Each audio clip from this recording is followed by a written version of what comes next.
Então tá, pessoal. Boa noite. Ah, Antes de mais nada, gostaria de ver com vocês como é que foram as atividades. Conseguiram desenvolver? Tiveram dificuldades? Querem compartilhar alguma coisa? Inclusive, até gostaria que vocês compartilhassem, tá? A parte BNF ali foi de boa. Conversei, acho que com o André, né? E com o Ernesto. Acho que só os dois que me. Isso.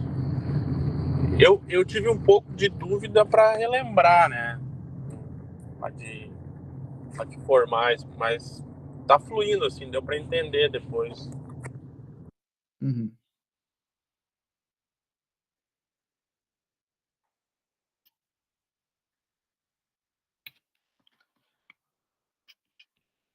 Mas alguém, todo mundo conseguiu fazer? Eu acho que eu não consegui acompanhar ali as entregas, tá? Teve alguém que não conseguiu fazer? Bah, vou falar a verdade que eu acabei me descuidando e não lembrava que elas existiam e não entreguei. Ah, elas. Tinha 2 trabalhos de outra cadeira também para entregar no mesmo dia e eu nem lembrei dessa questão da BNF. Tá. De boa. Eu coloquei elas valendo uma pontuação ali, né? Uma pontuação pequena até, né? Não tão pequena assim, mas poucos pontos. E aí, como essa disciplina, além de ser bastante prática, ela é, acho que quase metade prática e teórica, né?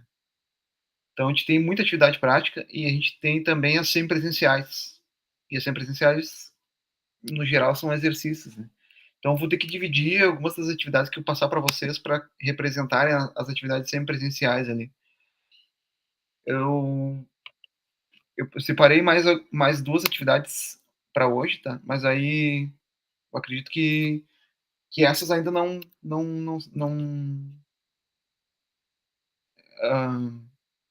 ou melhor, eu acredito que eu possa usar essa atividade de hoje como uma atividade semipresencial. Então, elas valem ponto e valem presença também, tá? Então, é importante vocês pensarem nisso, né? Na hora de lembrarem disso na hora de executar as tarefas ali para controlar, inclusive, as presenças de vocês.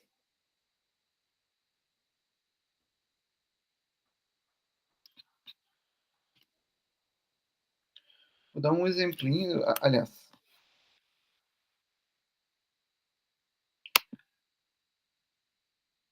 O exercício de validação de nome de variável, vocês conseguiram fazer? Sim. Sim. Tá. Vou eleger um de vocês, então, para vocês. Alguém quer mostrar? Quer mostrar funcionando? O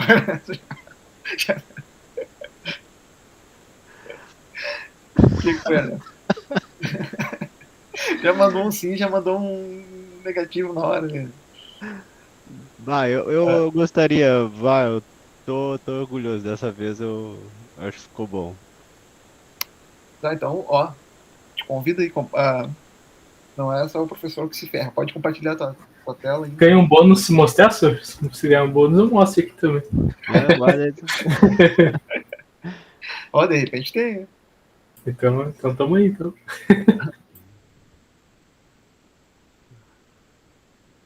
Então, bom, vocês que sabem quem que mostra primeiro, e daí o restante do pessoal, se quiser compartilhar também, né, o que fez. Interessante. A parte o exercício de programação mesmo, tá? O de notação BNF, eu até posso mostrar depois um exemplo de a resolução, né?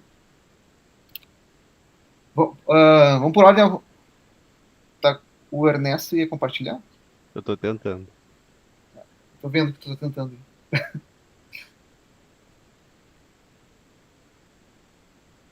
Será que eu tenho que te dar permissão? Não, acho que não.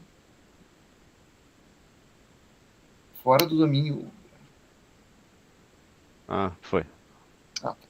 Achei que eu ia ter que te dar permissão para compartilhar também, mas acho que não precisa. Não, não.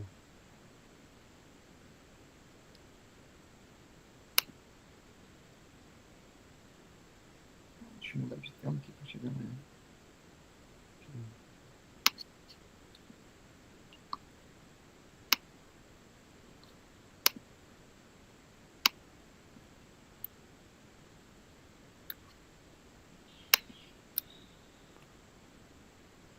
Opa.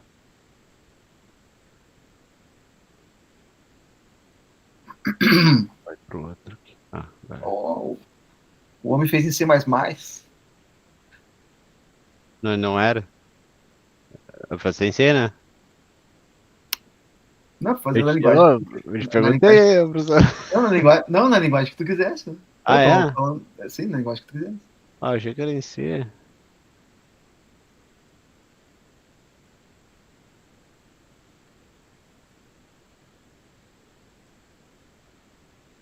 O programa até é bem tranquilo, né? Ele abre aqui, onde tá a parada, né? Eu fiz um. Opa, eu já comecei a cagar com o troço aqui. Onde tá o arquivo. Onde é que tá a droga do arquivo?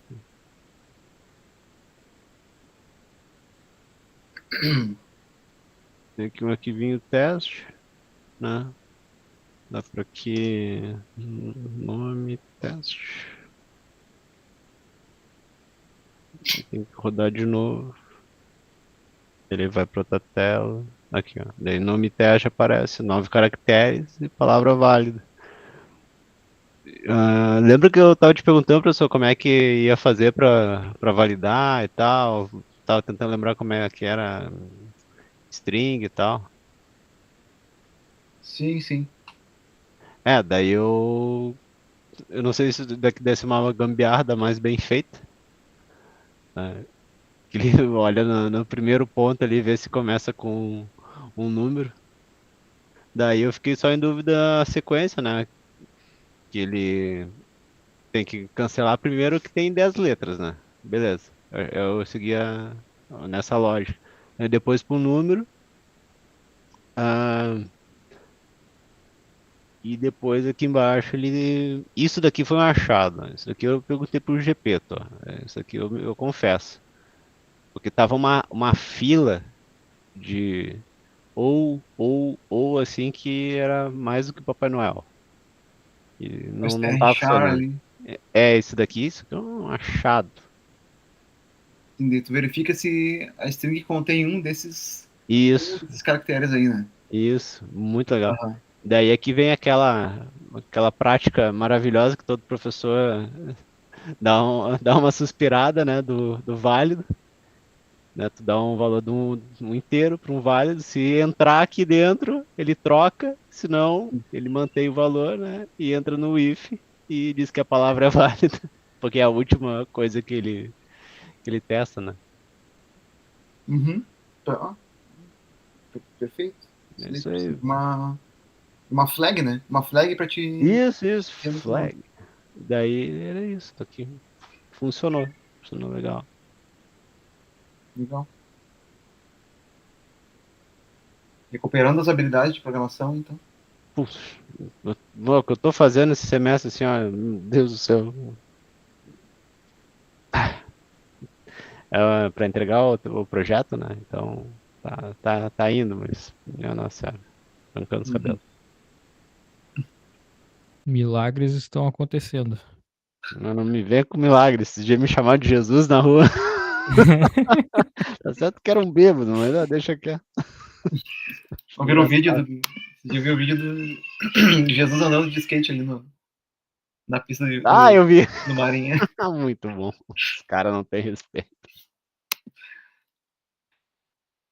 O Adrian que ia mostrar, né, também. Pode compartilhar, Adrian. Beleza.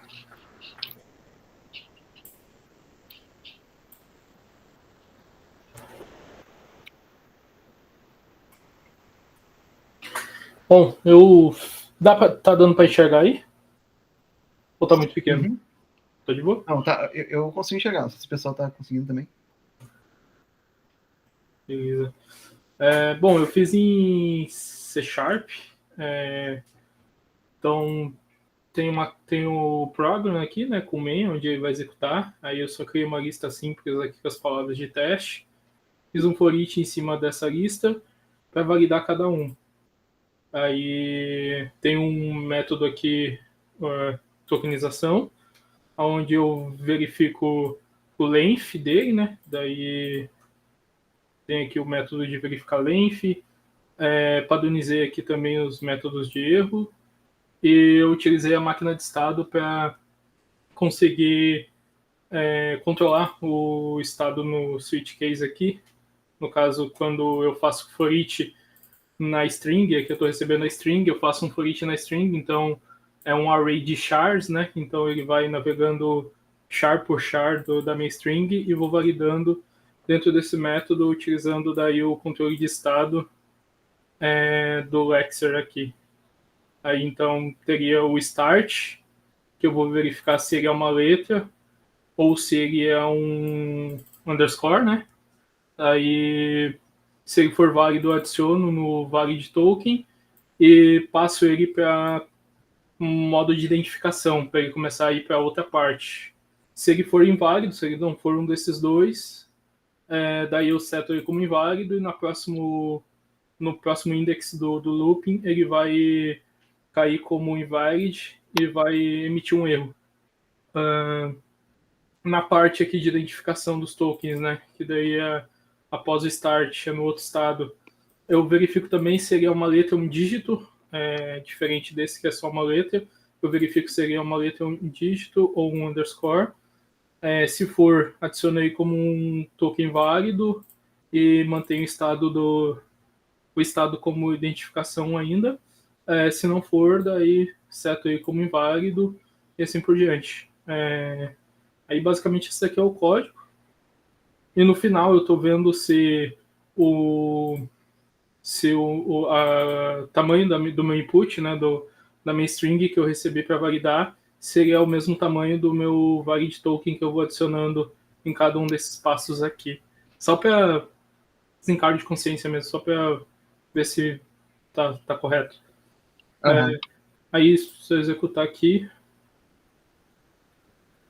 ele vai aparecer as mensagens pra gente. Fechou. Aí, no caso aqui, o token exemplo ele é válido. Daí, o outro variável não é, porque tem 14. O nome válido não é, porque tem 11. Variável underline 1 é válido. O 1A ele não é válido, ele tem um erro léxico aqui, que começa com 1, né, com um dígito.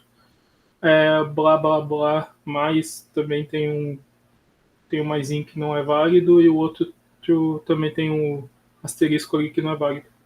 Basicamente é isso. Oh, legal. Palminhas. Eu Então, tô todo pessoal, orgulhoso com o meu C, nota D, e o cara, pá, muito bacana mesmo. Obrigado. que bom que vocês. Legal que vocês implementaram diferentes linguagens, né, isso que é o legal da disciplina de compiladores, né, porque a gente deixa. Voltou até no GitHub ali, né? Caso alguém quiser. Não, mas pera aí, o que tá se passando? A gente deixa em aberto, né, as tecnologias justamente por isso, né? Porque cada um trabalha com uma linguagem, cada um tem uma facilidade com uma determinada linguagem, e esse não é para ser o intuito. Inclusive, os compiladores, eles existem para as diferentes linguagens, né?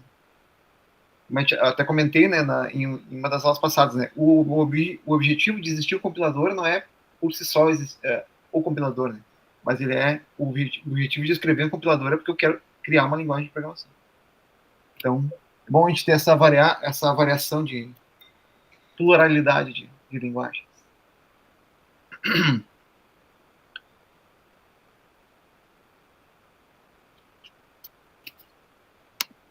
terminalzinho aqui. Vai ser do jeito mais nerd possível.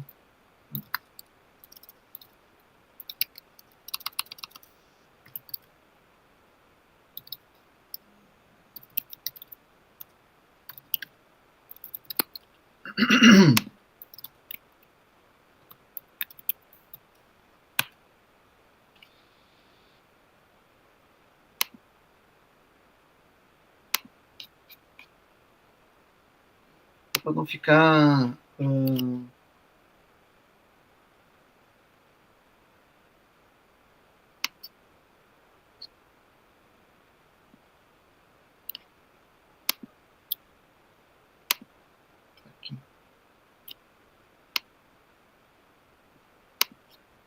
compartilhar um terminalzinho com vocês, para vocês saberem.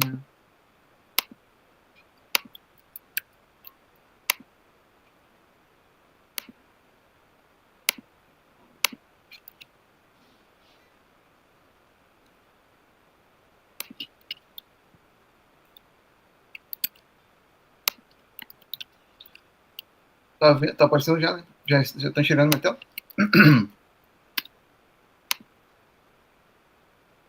Beleza, então... Sim.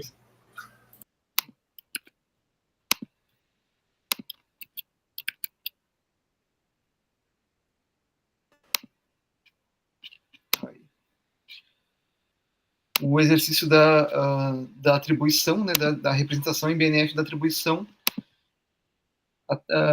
Imagino que vocês tenham conseguido fazer. Então, o André e o Ernesto foram os que me procuraram, né, para tirar alguma dúvida. Então, eu até não consegui acompanhar ainda para ver as entregas ali, se foram todas feitas. Eu vou só botar um gabaritinho aqui, depois eu posto também lá. Tá? No aula.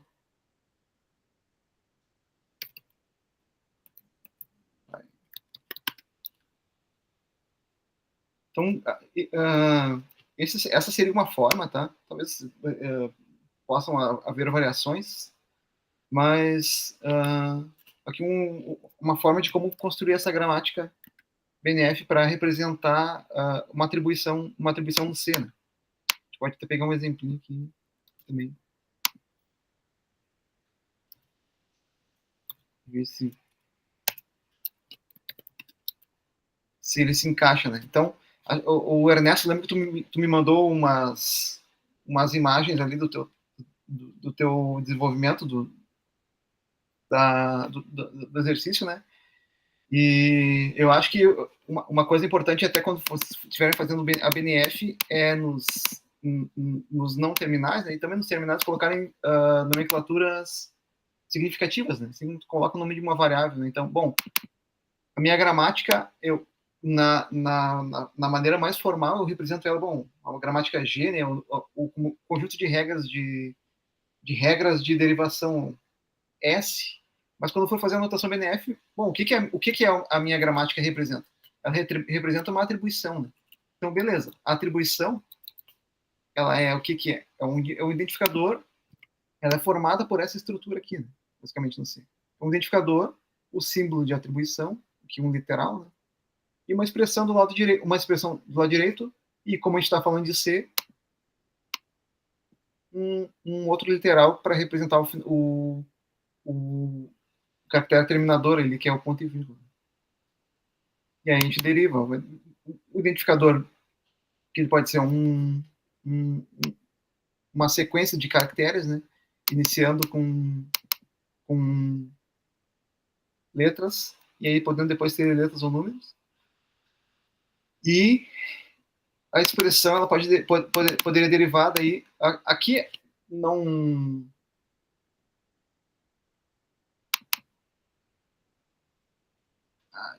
Isso daqui eu não fui tão longe assim para, por exemplo, colocar uma atribuição de uma definição, uma chamada de função. Né? Sei lá, tu cria uma variável soma e aí tu chama uma função soma passando dois números. Isso também é uma atribuição válida no C. Talvez eu não tenha passado essa limitação para vocês e vocês possam ter ido até mais longe do que esse meu exemplo aqui. Né? Aqui eu, por exemplo, não estou considerando chamada de função. Mas a ideia aqui é mais representar mesmo o básico da atribuição. Então aqui a gente tem, por exemplo, a atribuição de um lado, pegando esse meu exemplo aqui, né? O x recebe 5 mais y vezes 2, entre parênteses, com um ponto e vírgula. Vamos ver se ele está dentro, né? Meu identificador. Ops.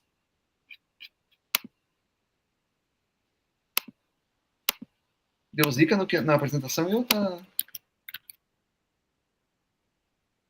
aparecendo certo? Tá aparecendo, mas parece que tá travado. Sim. Vamos ver.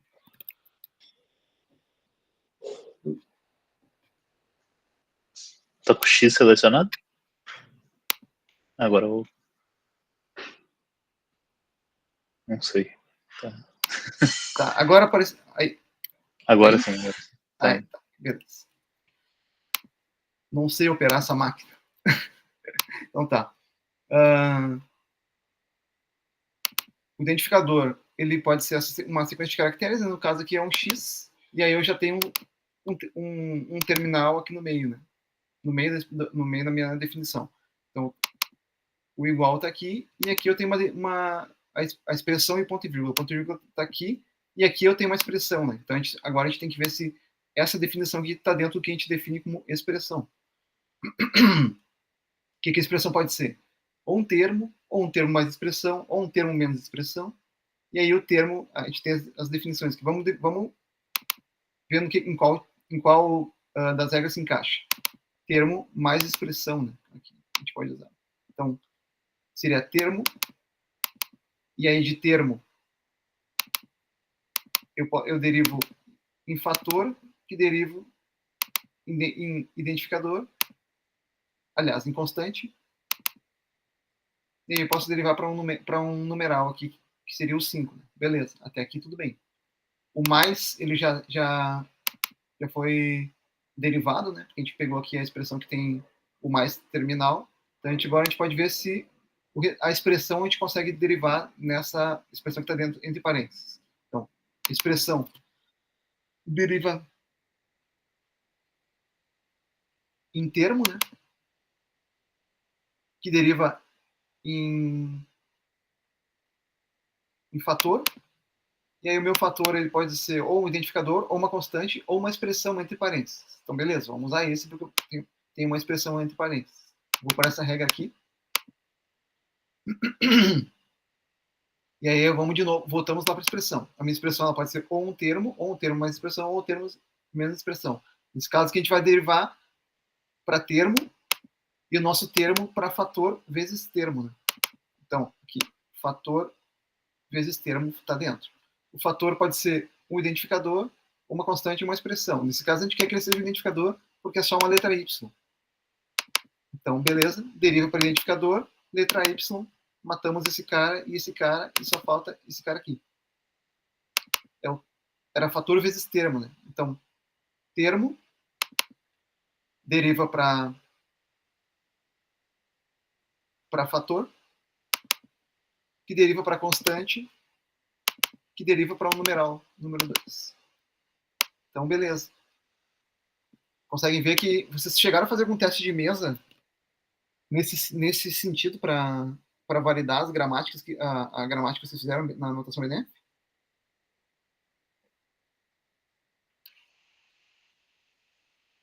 Acho que sim, né? É um jeito de Sim. conseguir validar, né? Faz um testezinho de mesa ali e vê, beleza. Sempre que vocês fizerem, peguem. Quando vocês tiverem em dúvida se o exercício está certo ou não, pegue uma expressão, né? Talvez até é uma coisa que eu não lembro se eu coloquei lá na definição, uma atribuição, um exemplo de atribuição. Acho que sim. Mas peguem isso e apliquem em cima da gramática. E vocês vão ver que se der, ou dá certo ou se tem alguma coisa para corrigir. Né?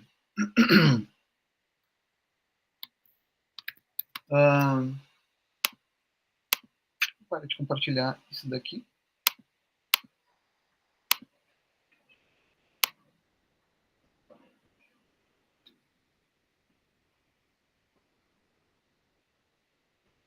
Vou falar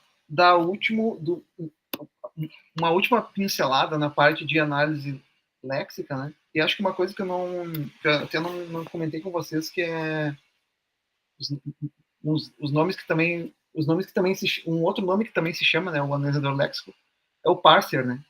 E o que ele faz, na verdade, aliás, é o scanner, né? que ele faz, na verdade, é o escaneamento do código. Lembra que eu comentei que na etapa de análise léxica ele lê o código inteiro, transforma num stringão, e aí, a exemplo do que os nossos colegas mostraram aí, né, ele começa a fazer as validações daquilo que ele está lendo para ver se se encaixa dentro dos valores, das regras que ele tem para definição de tokens e de outros tipos de valores que são armazenados nas tabelas do compilador. E aí, falando em tabelas,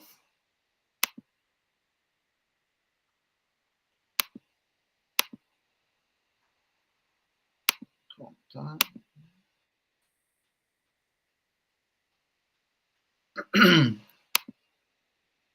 Compartilhar essa telinha aqui.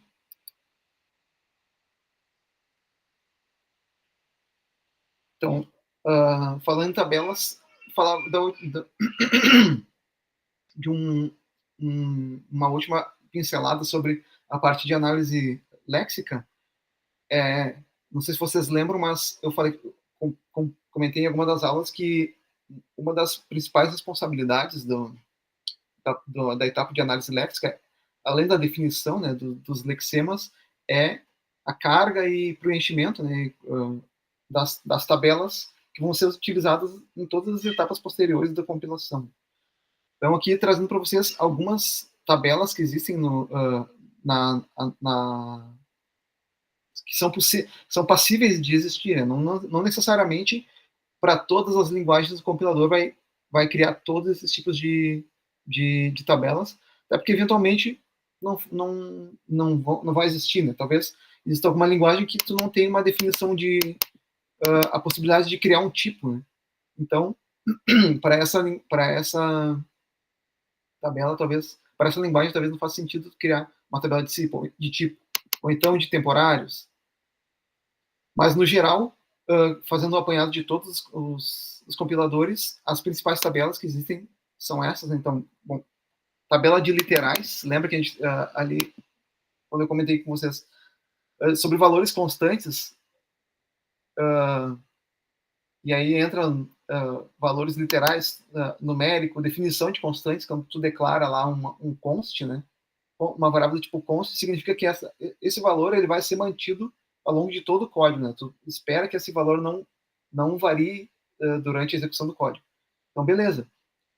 O compilador ele otimiza o recurso para que o computador execute da forma mais performática possível. Então, se o computador, se a arquitetura ela tem um espaço destinado para valores que são imutáveis, né? Ela pode usar essa tabela de literais para armazenar esses valores e aí, de alguma forma otimizada, acessar, né, strings que não variam, né, strings, números e constantes definidos no próprio código. Né? Ajuda aqui, a tabela, justamente, ela ajuda a evitar a duplicação de literais. Lembra que eu comentei, se eu definir quando eu defino um número 10, ou quando eu uso o numeral 10 ali no código, né, o compilador pode salvar esse valor. Ó, identifiquei um numeral aqui com um inteiro 10. Ele pode salvar isso num espaço de memória e aí o compilador, sempre que ele precisar representar ou referenciar esse valor, ele vai consultar dessa tabela. Tabela de palavras-chave, né, que também pode ser chamada de palavras reservadas, né? Ela armazena, então, aquelas palavras tipo definições de tipo e outras regras que são específicas da linguagem. Por exemplo, se uma palavra que não pode ser usada em Golang, por exemplo. Não pode chamar uma variável de func, porque quando tu usa a palavra func, tu está definindo uma função, né? Então, essas palavras, o compilador ele consulta da tabela de palavras reservadas e armazena num espaço de memória também para serem referenciadas ao longo dos outros processos de compilação. Isso que é importante, né? As palavras-chave, uma regra para definir uma palavra-chave, uma palavra reservada, né? Ela é basicamente a mesma regra para declarar um identificador, né? O que diferencia, por exemplo, um int de inteiro, né? Na linguagem C? Eu posso usar uma variável chamada inteiro, mas não posso usar uma variável chamada int. qual é a diferença? Que a int está na tabela de palavras reservadas. Então, essa consulta existe para isso. A tabela de tipos, quantos vocês já usaram aqui o typedef, né? O famoso typedef ali. Então, quando tu quer especificar um tipo definido, eu defino um tipo específico. E aí tu pode, sei lá, criar uma struct com um valor que faça sentido. No Go se usa muito isso, né? No Go ela não é uma linguagem orientada a objetos, mas aí tu representa o contexto dentro de um determinado elemento, vamos chamar assim, para não chamar de objeto, né? E tu usa muitas definições dentro de structs. Então, bom, sei lá, meu elemento pessoa, né, ele vai ter uma definição da struct que vai ter os atributos de pessoa ali, então, sei lá, idade, nome e endereço.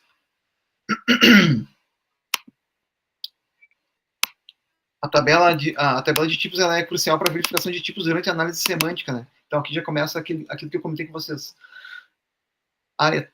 Essa etapa de definição de tabelas, ela é uma preparação para as próximas etapas, né? Então a análise semântica, além da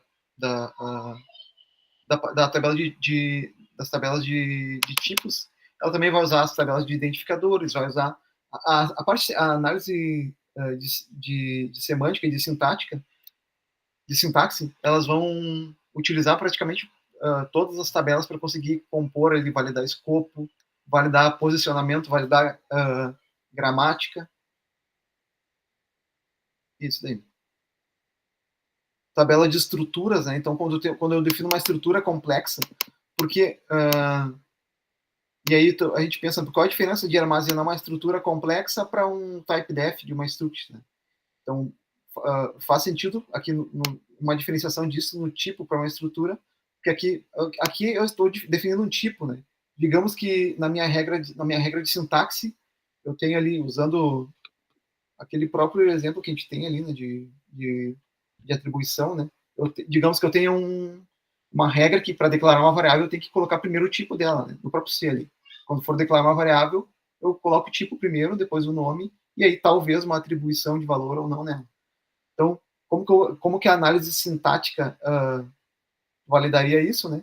Ela poderia consultar na tabela de tipos se o elemento que ela está lendo mais à esquerda está presente na tabela de tipos, né? Se não estiver, nem na tabela de tipos e nem na tabela de palavras reservadas, né? Aí significa que a gente tem um erro sintático aí. E aí a diferença para a tabela de estrutura seria que, por exemplo, uma estrutura complexa, né? Ela pode variar de tamanho, né? Pode variar em tipos de dados também. Então, o compilador armazena isso numa tabela separada, porque eu acho que uma coisa que eu falei na primeira aula também, né? Compilação, ela é uma etapa que ela varia de arquitetura, varia de sistema operacional, varia de até indexação ali, né? Por exemplo, tem uma definição de endianness, que se fala, né? Um little engine ou um big engine. Então, para determinadas arquiteturas faz sentido tu armazenar uma estrutura em um conjunto de registradores específicos da tua arquitetura. Tabela de funções do mesmo jeito. Então, bom, por que faz sentido eu ter uma tabela de funções em determinadas linguagens, né? Por exemplo, pelo mesmo motivo que eu falei do tipo ali, né? Imagina uma sintaxe onde o meu validador sintático vai validar que se eu tenho um abre e fecha parênteses, significa que antes disso eu tenho que ter uma chamada de função, né? Então eu vejo que o identificador que está aqui, ele está na minha tabela de funções, tá, então beleza, então essa sintaxe é válida. Se não está, também posso levantar um erro sintático, né? Tabela de temporários, que também são para valores, ela é usada para armazenar valores temporais que são usados pelo próprio compilador entre as etapas, né? E a tabela de erros, que até comentei também acho que na última etapa, na última aula de análise léxica, né? Falando dos erros léxicos ali, a gente pode otimizar também tipos de erros, né? Então, eu não preciso levantar um tipo de erro, levantar um erro diferente, sendo que eu posso ter, aliás, deixa eu reformular. eu posso encontrar, por exemplo, uma falta de ponto e vírgula numa linha de C a cada linha do código, né? Então, para otimizar o compilador, se eu criar uma tabela de erro onde eu tenho o meu tipo de erro, a mensagem que eu vou dar, e aí eu posso colocar um parâmetro ali onde eu digo, em tal linha, em tal coluna, está faltando um ponto e vírgula. Aí eu passo isso por parâmetro chamando o erro que está na determinada entrada de tabela, usando o token. Bom, erro de missing ponto e vírgula, faltando ponto e vírgula. Passando com o parâmetro a linha e a coluna, essa mensagem pode ser exibida para o usuário e ele mais facilmente vai encontrar o erro na linguagem que ele está programando. Então, pessoal, as tabelas que a etapa de análise léxica executa basicamente seriam essas, né? Um exemplo de integração. Acho que eu fui dando exemplos aqui ao longo da descrição das tabelas, né? Mas, basicamente, aqui a gente tem para cada etapa, né, o uso que cada tabela poderia ter, né? Então, para não ser repetitivo, né, a gente tem aqui, na análise léxica, a gente tem a alimentação, né, o preenchimento das tabelas, e aí, basicamente, nas etapas posteriores, até a geração de código, vocês verem que até, não só nas análises, né, mas na própria geração, a gente ainda usa as tabelas de símbolos temporários e a própria tabela de erros também. Na análise semântica, a gente detecta, por exemplo, o escopo também. Então, essas etapas posteriores, que o uso das tabelas são importantes.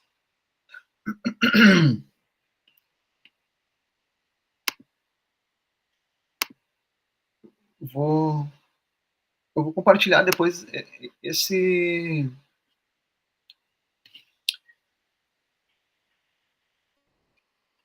material que faz parte de um material mais completo que eu tenho, eu criei como uma revisão, né, de conteúdo, e aí aqui eu compilo todos os tipos de tabela. Então, eu vou segregar isso daqui e vou colocar como conteúdo da aula de hoje para compartilhar com vocês também, né, as tabelas que existem e qual a finalidade de cada uma, e também o uso delas dentro das etapas posteriores. E aí, como eu falei antes, na aula de hoje eu queria definir um novo exercício para vocês. Né?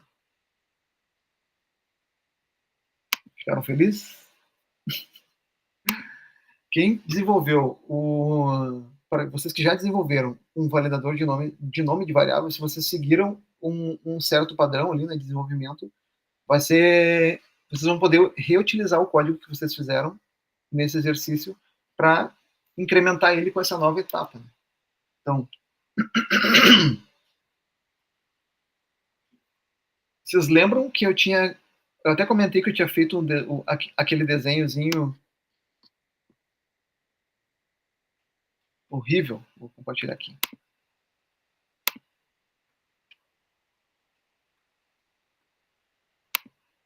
Esse aqui.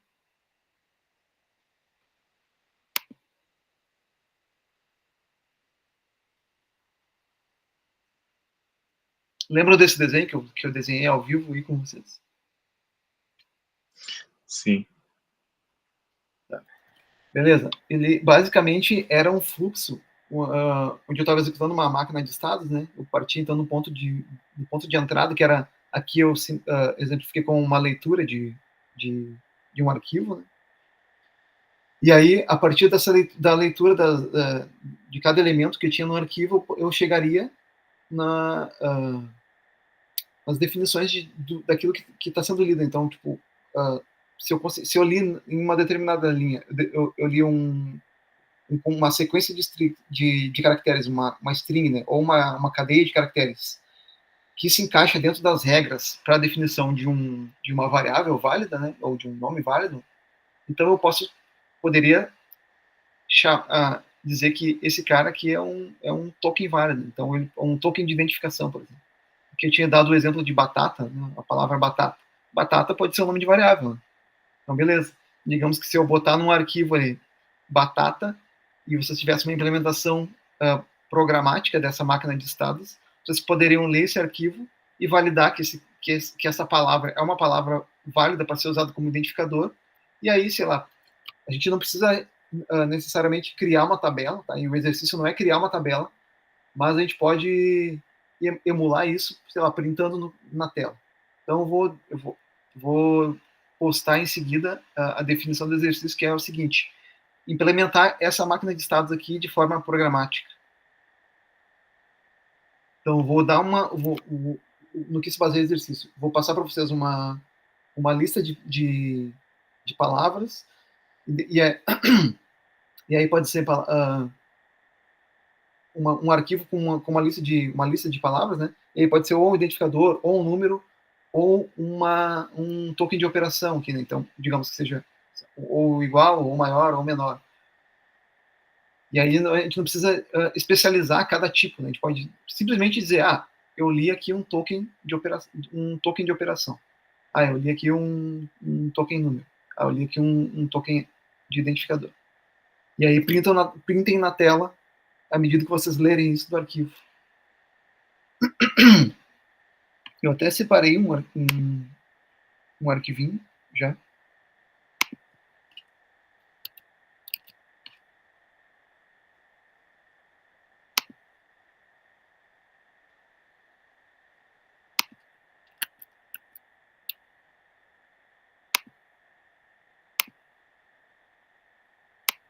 Pequenininho, tá? São só 5 linhas, né? Vou colar aqui no chat da meeting, mas depois eu posto no aula também para vocês terem a referência lá. Ali é o link do GitHub do Adrian.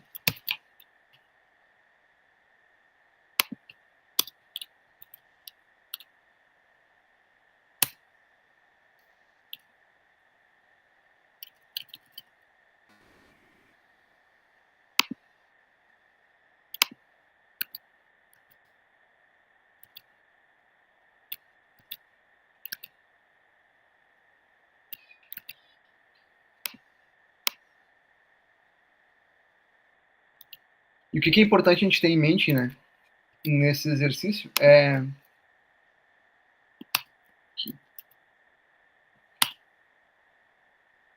essa sequência aqui, por exemplo. Vou fixar assim. O programa de vocês vai ter que ler essa sequência aqui, né? E aí o que é importante vocês terem em mente aqui? Percebam ali na linha, aqui na linha, na quarta linha, né, que eu mandei no chat. A gente tem um var recebe 42. Mas digamos que eu tivesse um var 42 recebe. O que isso implicaria, né? Digamos que se eu tivesse na ordem, colocando isso na ordem inversa, se eu tivesse um espaço entre o var e 42, eu diria que o var, eu teria o scanner de vocês, né, teria que dizer que o var é um identificador, o 42 é um token de número, né? E o igual é um token de operação. Se não tivesse um espaço entre o var e 42, então seria var 42 é um único identificador, e aí o igual é um token de atribuição. Precisa dizer que essa linguagem que essa linha está sintaticamente errada? Não, né?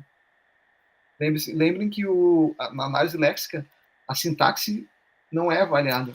Então, se eu tiver cadeias válidas para preencher minhas tabelas, é isso que interessa para o analisador léxico, né? Quem vai validar a gramática vai ser o sintático ali na frente. E aí, para não ficar só nisso, tem mais um exercíciozinho, um último de notação BNF, tá, pessoal? Que é representar em notação BNF um exemplo de definição de função, tá? Ou de método, que vocês preferirem. O que vocês preferem? Vocês preferem que eu especifique a linguagem para criar a notação BNF, ou vocês querem ficarem deixar isso livre para vocês, sei lá, escolherem. Só eu recomendo que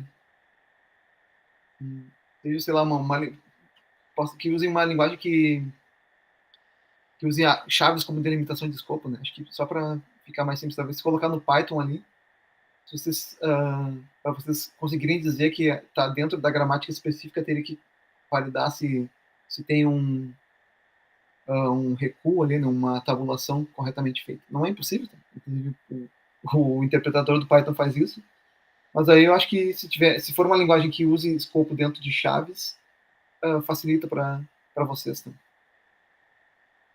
Então, vou parar de compartilhar essa imagem. Eu vou fazer ela de novo no SkyDraw, tá? Vocês podem também... Deixa eu parar aqui.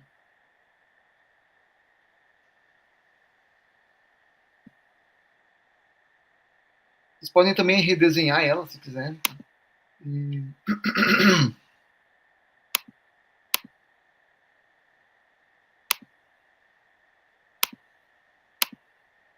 Compartilhar de novo meu terminalzinho aqui.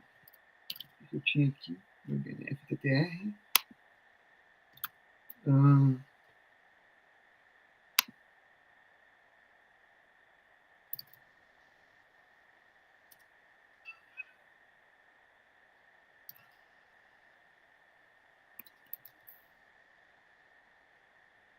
Vou colocar ali aqueles nomezinhos que eu mandei para vocês. E aí, se vocês quiserem colocar mais, tá? Aqui é só um exemplo, porque daí aqui eu tenho um identificador e um token ID, um token num. Aqui eu tenho um token num. Aqui eu tenho um token ID, token ID. Aqui eu tenho um token ID, um token OP e o token num. E aqui eu tenho um token ID de novo. Aqui nessa validação a gente não precisa se preocupar com o tamanho, tá? Claro, se na implementação de vocês, né, no exercício anterior, a gente colocou um valor, um tamanho máximo 10, né? Então, vamos ver. E 1, 2, 3, 4, 5, 6, 7, 8, 9, 10. Então, vou até mudar esse nome aqui para não ficar...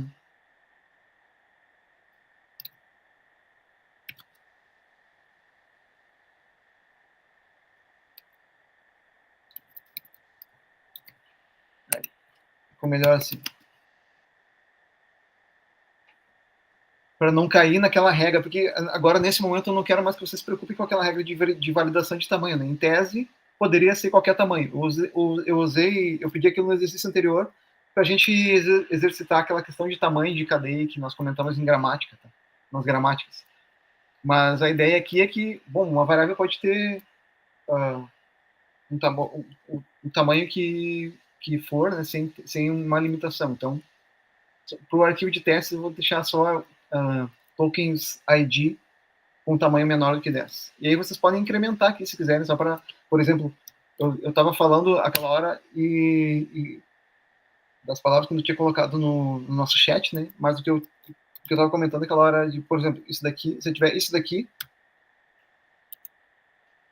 o analisador léxico de vocês identificaria isso aqui, por exemplo, como um token ID, né? E isso aqui como um token OP. E aí, se eu tivesse isso daqui, aí ele identificaria isso aqui como um token ID, isso aqui como um token ID, e isso aqui como um token num, e isso aqui como um token OP.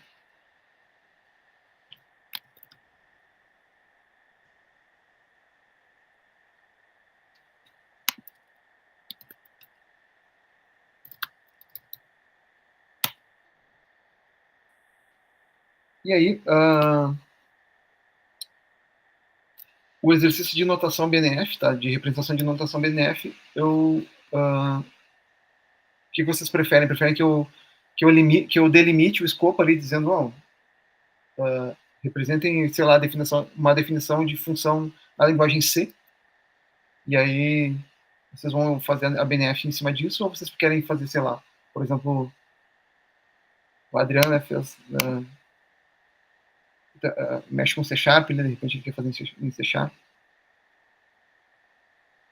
Mas tu vai limitar de qual linguagem é pra gente fazer ou em qual linguagem é pra gente fazer?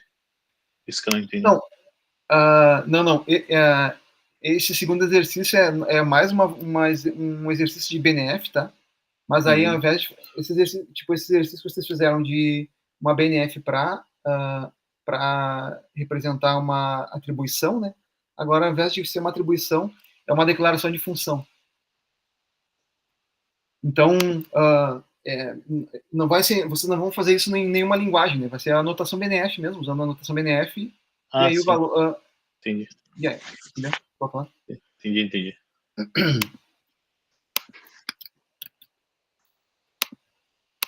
Por exemplo, compartilhando o terminal ainda, acho que sim. Sim, tá no terminal ainda.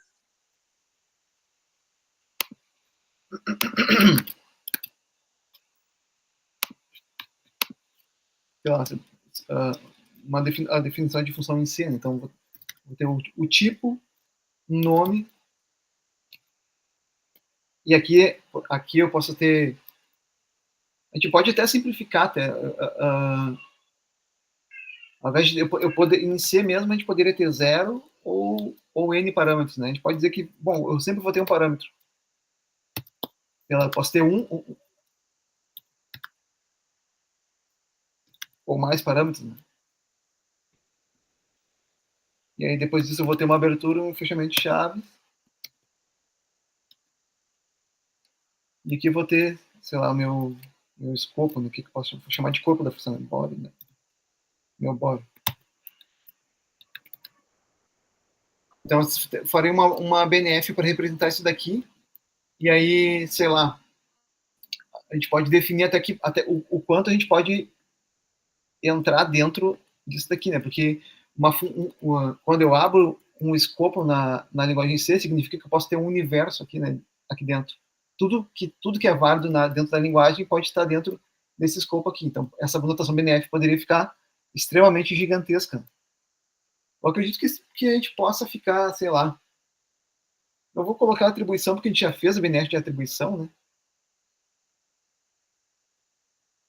Ou melhor, talvez até seja legal isso, a gente encadear as definições, né? Então, uma função que vai fazer a atribuição dos valores aqui. Então, eu não quero complicar isso daqui, porque é só mais um exercício de BNF, mais uma atividade prática, né? E o exercício principal que eu quero que vocês façam é a identificação de tokens. Então, eu vou deixar assim, ó. A anotação BNF vai até a definição do body. E aí fica a cargo de vocês se vocês quiserem colocar mais elementos aqui dentro ou não. Beleza?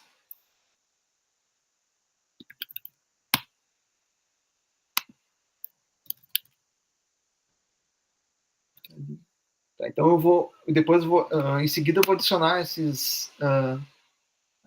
definições dos exercícios ali no aula.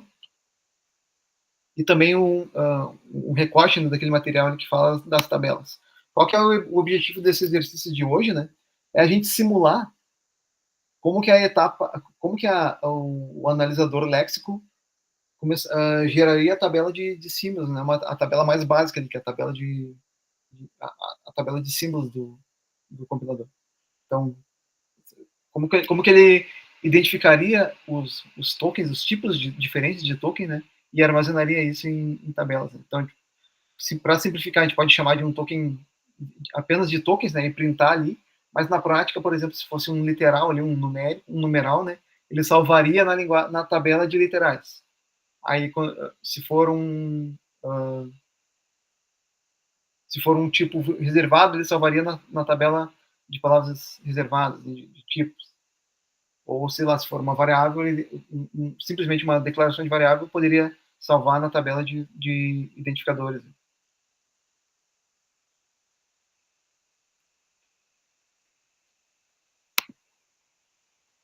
Pessoal, ficou claro o exercício ou ficou confuso?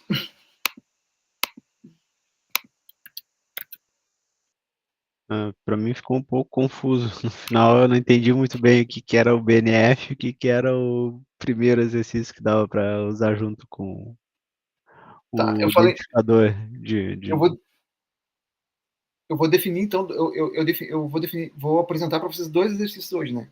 Um é a gente fazer a anotação BNF, que represente uma declaração de função, e aí, como vocês não se manifestaram ali em querer fazer linguagens diferentes, vamos fazer só de C, então. Uma declaração, uma notação BNF que represente uma declaração de função em C. E aquele desenho horrível que eu mostrei para vocês antes, que é o nosso autômato ali, a máquina de estados para identificação de tokens, gostaria que vocês implementassem ela também.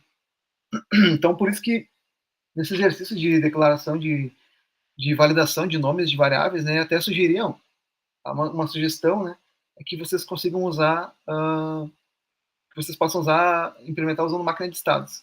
E é por quê, né? Porque nessa segunda etapa vocês vão parsear ali uma linha, por exemplo, e não vão enxergar a linha como um elemento só, né? Para dizer, bom, essa linha é um identificador válido. Vocês vão ter que olhar caractere por caractere para poder dizer, ó, até aqui eu li um token de identificador. Agora eu tenho um token de operação, que é da atribuição. Agora eu tenho um token de número. Então, são esses 2 exercícios agora. Não sei se ficou mais claro. Sim. Um pouco. Mas daí depois ali o senhor faz aquela introdução no capricho, né? Fica bem clarinho, sem crise. Sim, eu vou postar uma definição formal, tá? Só não escrevi ela. Mas vou, assim que eu formular o exercício ali, eu coloco no aula também, para vocês terem um ponto de consulta. Também vou postar a gravação da aula, então vocês podem reassistir se precisar. E aí eu prometo que eu vou fazer um desenho melhor do que aquele que está ali para colocar lá. Uma dica também é que se vocês tiverem dificuldades para implementar, vocês podem reassistir a aula onde eu fiz aquele desenho, tá? Porque aí ali eu vou fazendo vou mostrando passo a passo a leitura de caractere, e aí eu vou dando dicas ali, né? Isso aqui pode ser uma chamada de função para retroceder, uma chamada de função para voltar para o meu estado inicial. Isso aqui é uma chamada de função para devolver um caractere lido, porque eu já li o que eu li. Aqui eu vou delimitar o meu tipo, e aí o próximo caractere que eu estou lendo já faz parte de outro elemento, de outra cadeia que eu estou lendo. Então, tem uma série de dicas que eu dei ali, que se vocês reassistirem agora, né, pensando que vocês estão programando aquilo ali, vai fazer sentido. Tá?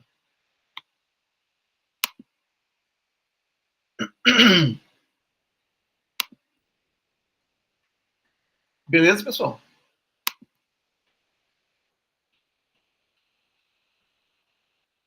Dúvidas? Beleza. Alguma dúvida? Estão achando difícil?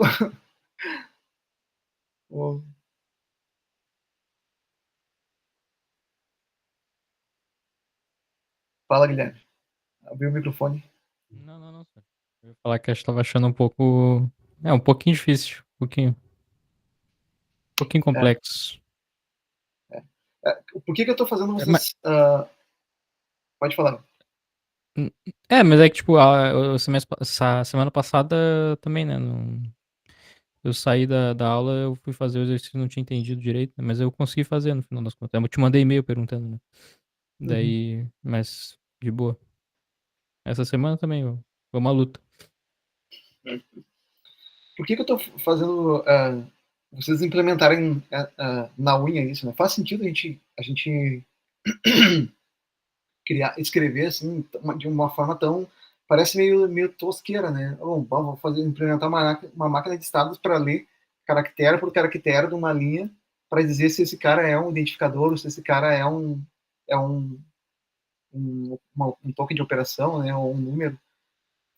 Obviamente, não faz sentido fazer isso se você está escrevendo um compilador real.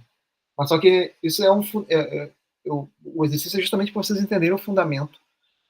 A partir da segunda etapa do semestre, né, a gente vai começar a estudar as ferramentas de análise. Então,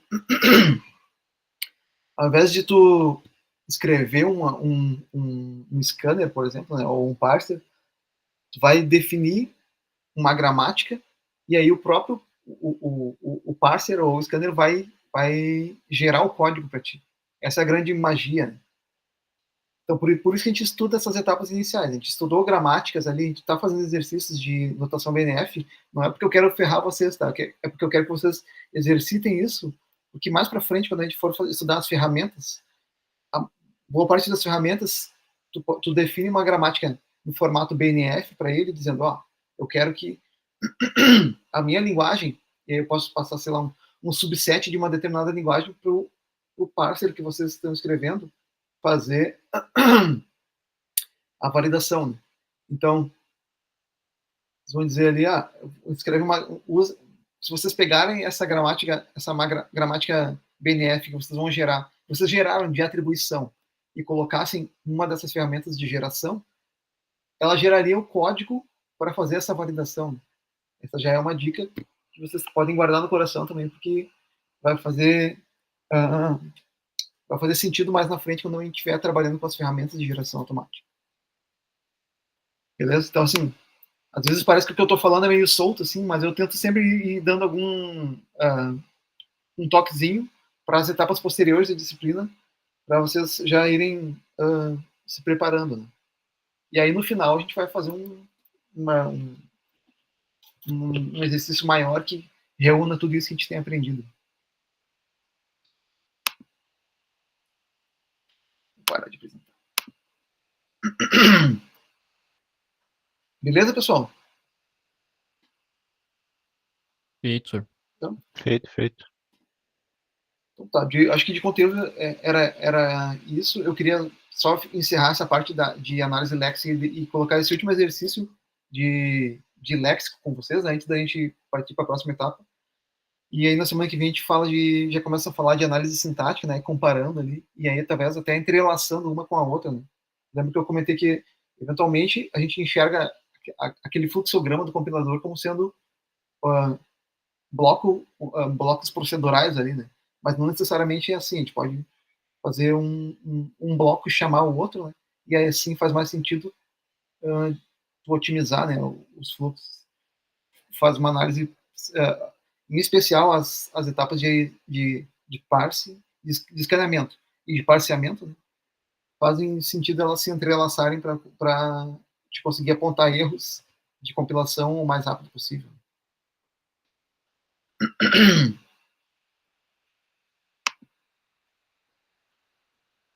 Fala, Guilherme. Senhor, tu vai postar a aula, o link do YouTube, né? Que nem tu fez da de hoje? semana passada. Isso, Uhum. Beleza. Assim que tiver, quando eu encerro ali, passa um tempo e depois eu recebo, né, a gravação da aula, daí eu já subo pro YouTube e disponibilizo para vocês o link. Aí eu vou no módulo de hoje, né? Acho que é a aula 4. Nossa, a aula de hoje é a aula 4 ou a aula 5? Então, tô perdido já.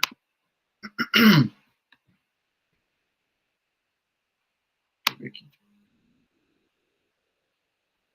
Mas acho que é a aula 4. É a 5, senhor.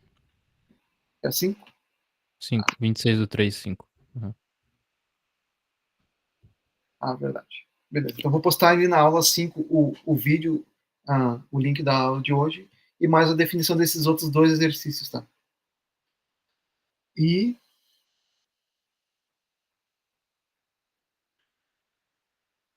deixa eu pensar. Eu acho que o exercício esse exercício de programação de hoje a gente pode definir como sendo uma atividade semipresencial. Então, além de ponto, ele vale uma presença também. Acho que na aula 5, justamente, a gente tem teria a nossa aula 5, de forma no formalismo ali da definição da grade da aula, ela seria uma atividade semipresencial. Então, o exercício de hoje, além de valer ponto, vale uma presença a mais. Né?